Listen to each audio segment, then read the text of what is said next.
Good afternoon, everyone. Please keep enjoying your meal. This is actually some very good catering. I think at our table, at least, we're very intrigued by the plates, hearing they're compostable, so it's always good to see things like that. As Sarah said, I'm the Senior Manager of Public Affairs for Biogen IDEC. We're a global biotech company. If you don't know us, one of our claims to fame is that we are the world's oldest independent biotechnology company. We were founded by a team of scientists in 1978, two of whom went on to win Nobel Prizes for their discoveries that have transformed medicine. I'm also the North Carolina director of the Biogen IDEC Foundation, which since its inception in 2003 has maintained a giving focus on promoting STEM education, particularly science literacy, and encouraging young people to consider science careers. Clearly, this event is well aligned with our values. As I look up at our line of presenters and many of you in the audience, I see many familiar faces, people from academia, education, policy groups, government, other colleagues, and business as well.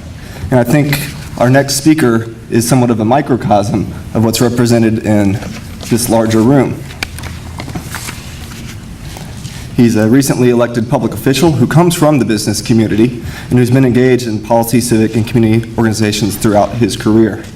Dan Forest is the first Republican lieutenant governor to be elected in North Carolina in over 20 years, and only the second since 1897. Yes, 1897. Talking another century here.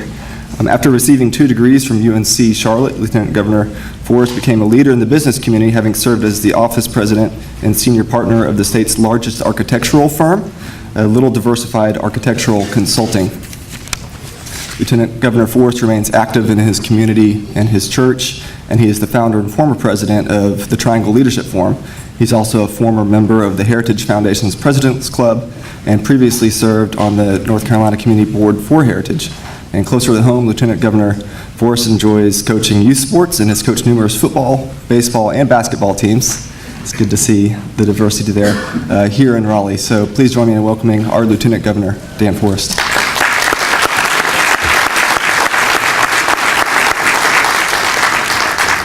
Thank you so much.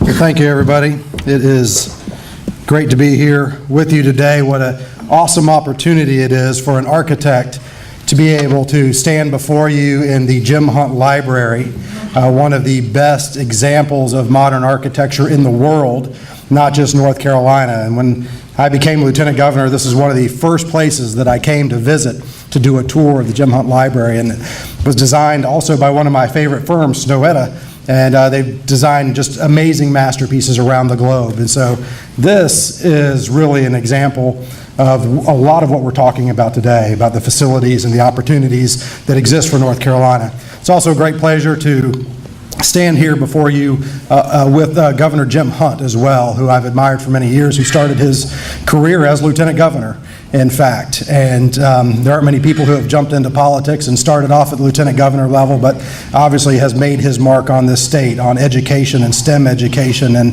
the value of science and technology and investment in those areas. And so to be able to stand before you here is a great honor. I've been to many Institute for Emerging Issues forums, and I've always sat in the back as a fly on the wall, and never did I really imagine that I would be standing up presenting to you. So I'm not really here to teach you and to tell you things that you may not know, maybe to put them together in a way that you haven't thought about in a while, but I'm really here to encourage you about what the future holds for North Carolina and what the future holds for this world as we move into this, what I'm calling a paradigm explosion of innovation, a paradigm explosion of disruptive change in our country. I believe that, excuse me while I get my technology working here. I believe that as well, that there's no greater state in America to do this. I believe North Carolina is the greatest state in our country, and being from the Triangle here, I believe that this is the greatest town as well. And we have a lot of fantastic resources here and around our state to take on this innovation explosion, if you will, and we're well positioned to move forward. I have so much technology in front of me, I got to figure out where I'm going next. So bear with me while I get my bearings. This isn't my normal setup. We're going to talk a little bit about this notion of the power of disruptive change and what's going on in our world today. There's a lot of things that play into this notion. We see the effects of disruptive change all around us. Sometimes we see them, sometimes they don't. Sometimes the disruptive change happens and we have to adapt to it. And those things are playing out in markets all around us, whether they're consumer markets or science and technology markets. They're being played out and we have to adapt to them. And so the companies, the people, the individuals, the states, the municipalities that adapt to this type of change will be the ones that are prepared for the future that lies ahead. What do I mean by that? Well, you look at just the example of some of the things that are on this board. You can start with things like Tesla and Edison, if you will, and knowing that there was this great moment that was going to happen when one of them was going to win. Was it going to be AC or was it going to be DC? What kind of platform were we going to move forward on? Fast forward a century and start thinking about the things that are going on now in our world, whether that's gas versus electric. Which one's going to win and what's going to happen? What's going to be the disruptive change in that market? Is it Facebook or is it MySpace? And how does that play out? Well, obviously Facebook won, and you can see the disruptive change that's happened in the world of social media because of the Facebook revolution. And Google versus Yahoo, you can see the disruptive change that's happened for Google as well as YouTube, coming on as the second largest search engine in the world. And so the way you know that's disruptive change is when these nouns become verbs. I'm going to Facebook it. I'm going to Google it. I'm going to YouTube it. You know you've made it when your noun has become a verb in this world of disruptive change. And so there's a lot of this disruption going on around us in the science and technology world. And the real question is, how do we adapt to that change? You know, one of the greatest disruptions that we may be facing today is a disruption that has everything to do with jobs and the economy. This disruption of man and machine, or man versus machine when it comes to the job market. How does that play out? How quickly can we innovate to make up for a world in manufacturing that is changing so rapidly? So I'm going to take you through just a couple scenarios here. One is the scenario of coffee. Most people in this room can probably remember when coffee was free or very cheap, and your refills were free. You walk into a gas station and get free refills. You'd walk into a restaurant, you get free refills. Well, disruptive change came onto the market and turned that commodity into a fashion statement. And you've probably heard some of these studies that have shown that people literally walk around with their coffee cup and they turn their logo out on their Starbucks cup so people know not that they're drinking coffee, but that they're drinking Starbucks coffee. And that disruptive change turned coffee, a commodity, a basic commodity of which we have millions in our world today, into a great fashion statement, not just here, around the world. And so marketing and branding and planning went into this effort that made this happen. It didn't happen by mistake. It happened by design. So we started to get words like tall and grande and venti. And whatever happened to small, medium, and large, and why were they bad? Well, you can walk into coffee shops all over the country today, maybe around the world, and they're using terms like tall and grande and venti, even if they're not Starbucks. Terms like latte and cappuccino and frappuccino and Americano were not terms that were used by average Americans just a few short years ago, but now they're household names. Triple grande iced mocha skinny. How about the double ristretto venti half soy non-fat decaf organic chocolate brownie iced vanilla double shot gingerbread frappuccino extra hot with foam whipped cream upside down blended, one sweet and low and one NutraSweet and ice. That's the longest Starbucks name you could possibly pull out.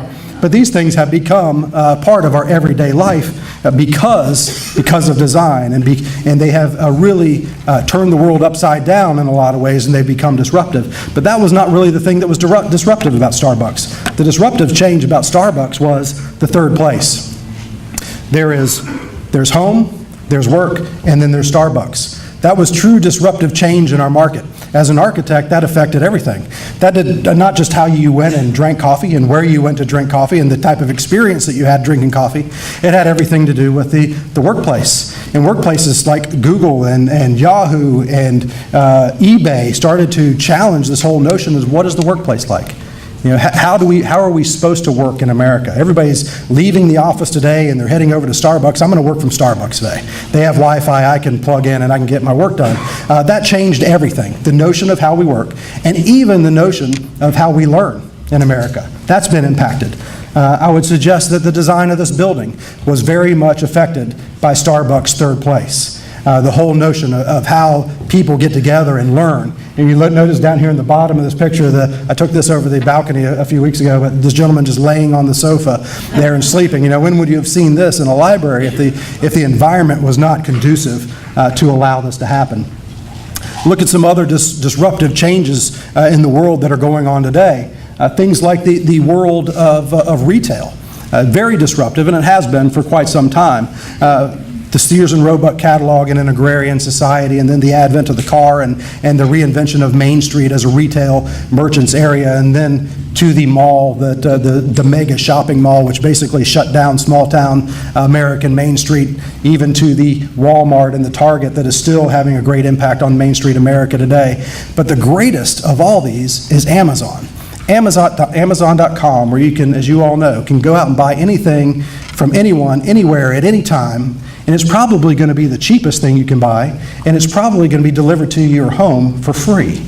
The whole notion of disruptive change in retail is changing the world. You know, and Cisco Systems introduced the Internet of Things just a few years ago. The Internet of Things, I'm sure you've all heard that term before, about everything being connected in the world some way through the Internet. And have recently updated that notion to the Internet of Everything, saying that at some point in time, everything may be connected. In 2008, we made a big push, and we went over the hump from saying that there were now more connected devices in 2008 than there were people in the world. And that's growing by billions of connected devices every single year. In 2020, Cisco predicts that there will be 37 billion new things connected through the internet. How does our world communicate? How do we engage our world, and how does our world engage us through all this disruptive change that is going on, and how do we keep pace? How is it possible to do that? Also, just briefly going to talk about the catalysts of disruptive design. And what does that mean? What's going on in the design world today to impact us? This image that pops up, I would imagine that most of you in the room could probably name a few of the products by specific name on this slide. If you couldn't, you could probably name what family they come from. Well, these Apple products like the iMac and the MacBook Pro, or the iPod and the iPhone and the iPad, and these things were not household names a few years ago. Some of these products are even 20 years old. Go back as far as 20 years and you can still name them because of the intentionality of the brand effort that's gone into the design to not just create great products, but to brand them and market them effectively to a world then that is going to understand what those products are. How many of you could go back 20 years and name a Dell computer by name, or name an HP computer by name? There's probably very few of you in the room that could actually make that happen. And the disruptive change then of design that was going on at Apple, again, was not these products. It's things that come out of these products. Things like iTunes. You know, Apple did not invent the computer, they did not invent the laptop, they did not invent the media player, and they did not invent this system of iTunes either. They innovated and they made it better. They made tweaks to it. STEM, science, technology, engineering, math, combined with design, made this what it is today and made Apple what it is today. And again, I would say another disruptive change, and I'll go back to architecture and retail, the examples that I'm most fond of, is you can walk in any retail store, any Apple store in the world, and this is what you see. Crowds of people huddled around devices they probably already own.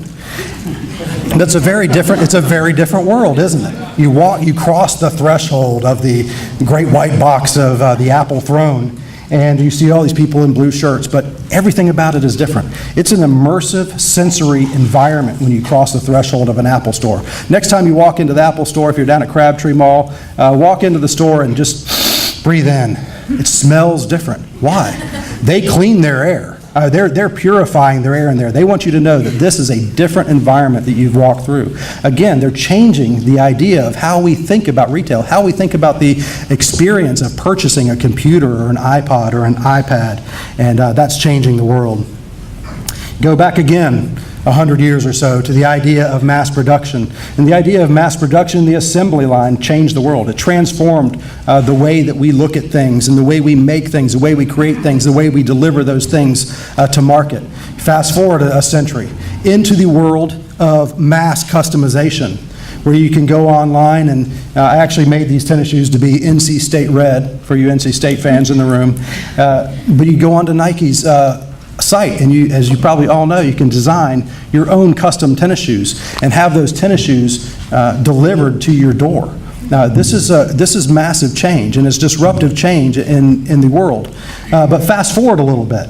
We're already here today, but to the world of personal customization and production, the world of 3D printers, which we have some here. Some of you may even have them in your companies and use them to make things and produce things, but this is turning the world of production upside down. And this is probably one of the greatest inventions and greatest innovations in the world today as to how we make things. When someday you're all going to have one of these devices in your home, and you need a part for something in your home, and you don't need to go out to the store anymore, you don't need to get in your car and drive, you don't even need to get on the internet and order it and have it shipped to you. You can make it right there in your home. And this is very disruptive, and I believe it's disruptive because not only are you going to be able to print these pieces and these elements, these products that you want in your home and have them made right there in front of you, you're going to be able to innovate. You're going to be, everybody in this room is going to be able to be an innovator. You're going to be able to make these products better. Not just make them, you're going to be able to make them better, and you want to see the world of innovation change and the world explode around us. When you start innovating in your own home like that and start producing products and making them better, then you're going to see massive disruption and massive change. This is called manufacturing 3.0, and that's where we are today. This is not the future. This is now. So only imagine what the future holds. So how do we face the challenges of this innovation, of this massive innovation and the disruptive paradigm explosion that's going on in America? When we hearken back to this assembly line notion of lots of people working on lots of products, making lots of things over lots of time in a day, creating lots of jobs all over the world, to this, lots of machines, lots of robots, creating more products more efficiently in much less time all over the world. It becomes a great challenge. A challenge you can see right here. You know, this is a common scene. We all know this. We've all seen this before in our library, and you know where I'm going with this. To this, we've replaced people to do these kinds of things. This is far more efficient. This is far better.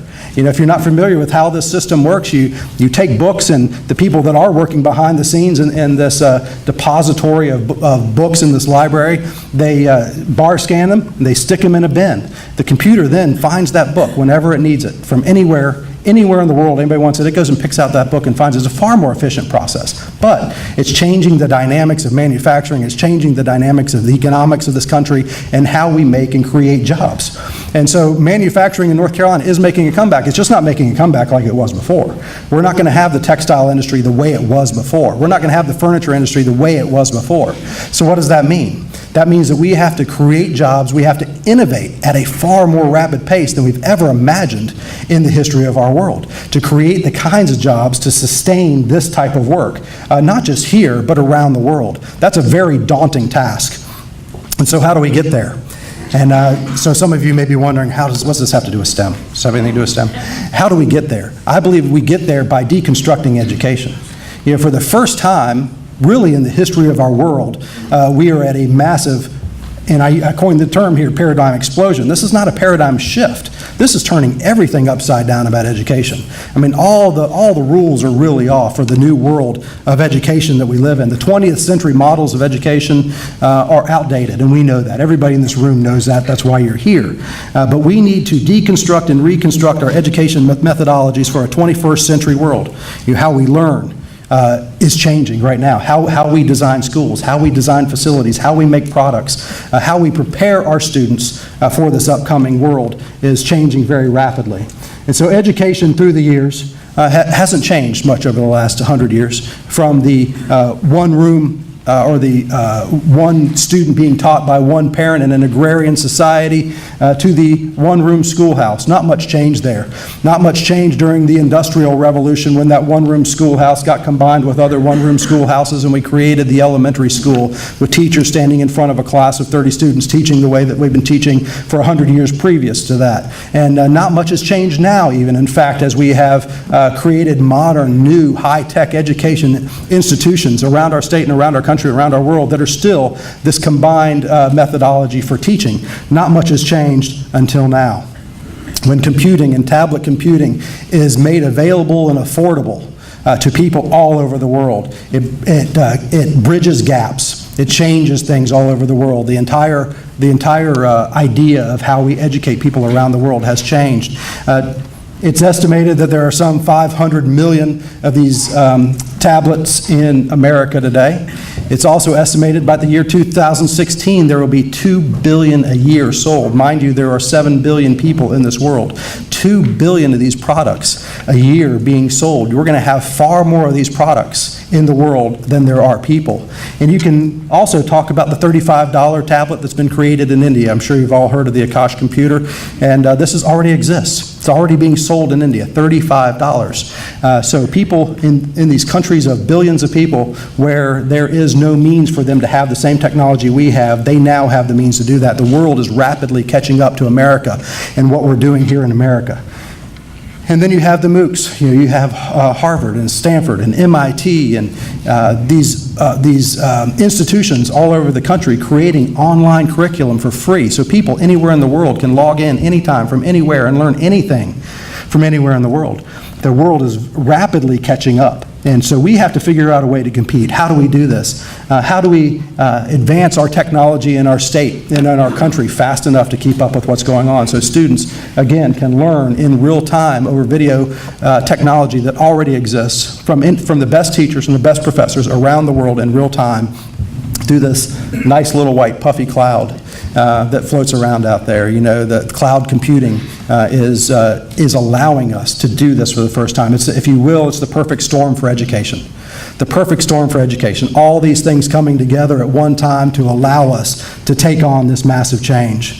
So we do it through things like the STEM scorecard, making sure that we ensure teacher knowledge and quality and expanding course offerings, providing new learning tools, increasing STEM access to our students, identifying private sector job training, ensuring collaboration between K-12 and community college and university systems, providing broadband connectivity, expanding the School of Science and the Math so everybody that wants to have that opportunity to grow and to be the best they can be has that opportunity right here in North Carolina. But we also do it through other ways. And I believe we need to do it through combining what has traditionally been in STEM, a convergent method of thinking with a divergent method of thinking, right brain versus left brain thinking, bringing those two together, moving from STEM to teams. And I know you've heard this before, you've heard the acronym STEAM and all this type of thing. I think it's very important to make sure that we're not thinking one way, that we're teaching our young people. I'm not suggesting we change the acronym, by the way. That's more than I want to handle. But I am suggesting that we talk about the methodologies of how we teach, that we are teaching design methodologies, we're teaching design ways of thinking, we're teaching people to use these things that already exist. This is what Steve Jobs got. This is what he understood at Apple. He didn't say that science, technology, engineering, math was more important than design. He didn't say design was more important than the science and the technology. He combined them together with great experts from all over the world to say these are equally important. Convergent thinking with divergent thinking. And this is very important as well to the way we train and raise our students for the future. So I'm hoping that we will spend some time here in North Carolina talking about how we can introduce design methodologies into the model. And I think one of the great things that comes out of this presentation from my perspective, as I was thinking about this, is thinking about the word innovate. And oftentimes when we use the word innovate, we're thinking about creating something new, something brand new that doesn't exist. What's the next internet? You know, what's the next iPhone going to be? What's the so forth? That's not what the term innovate means. The term innovate really means to take something that exists and adapt it and change it and renew it and make it better. And there are billions of those opportunities all around us every day. And so this is the kind of thing that's going to transform education in this world. And so we're going to do that through design thinking. And as Tom Kelly from Stanford and IDEO says, prototyping, brainstorming, and observations, these are the fundamentals, the reading, writing, and arithmetic of innovation.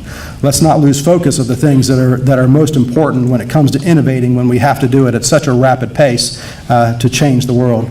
So these design methodologies are things that you've all heard of before. They're things that can be introduced from any convergent or divergent way of thinking, right brain or left brain, listening, observing, understanding, programming, conceptualizing, visualizing, and rendering and prototyping, refining, developing and producing, then deploying, and testing again, refining, and innovate. This collaborative teams approach to how we think, how we problem solve, and how we create things, how we create new things. It's got to be a collaborative approach. It's not a one-size-fits-all. It's not about test scores. It's not about taking tests. It's about problem solving. How are our young people in America going to be able to solve problems better than the young people in China and better than the young people in India because they outnumber us. We're outnumbered. We need to teach our young people to be the best problem solvers in the world and to be creative problem solvers. You know, there's 300 billion stars in the Milky Way galaxy, 300 billion stars in our own galaxy. The vastness of our galaxy is beyond even comprehension to anybody in this room. And yet the vastness of the universe is far more incomprehensible than the vastness of our own galaxy. And at the same time, the vastness of the human body is even more incomprehensible than the vastness of the universe. There are things that we don't know about the human body that are going to change the world, going to change the way we look at the world. So what are the problems we have to solve? The Internet of Everything. How does everything get connected in this world through the Internet? The affordable, clean, abundant energy problem. The problem of healthcare. The problem of growing cures for cancer and the like. Personal air travel, manufacturing 3.0, immersive sensory technology, smart materials, the cloud, clean water, MOOCs, education 3.0, and whatever the next big thing is. And I believe that there is no greater state in America, there's no greater place in the world than right here in North Carolina to take on this challenge and to meet the needs of the innovation challenge that we have ahead of us.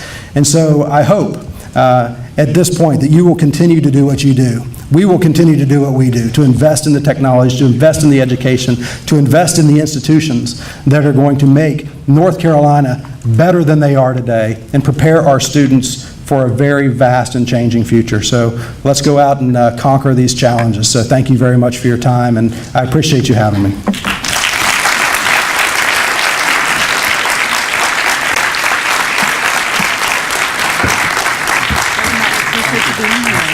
That was absolutely wonderful. I really enjoyed that. Thank you. We're going to take about a 10-minute stretch break so that folks can come in and clean the tables off. So please go out, enjoy the commons, talk to one another, and we'll come back in 10 minutes. Thank you. Thank you, sir. I didn't have time to.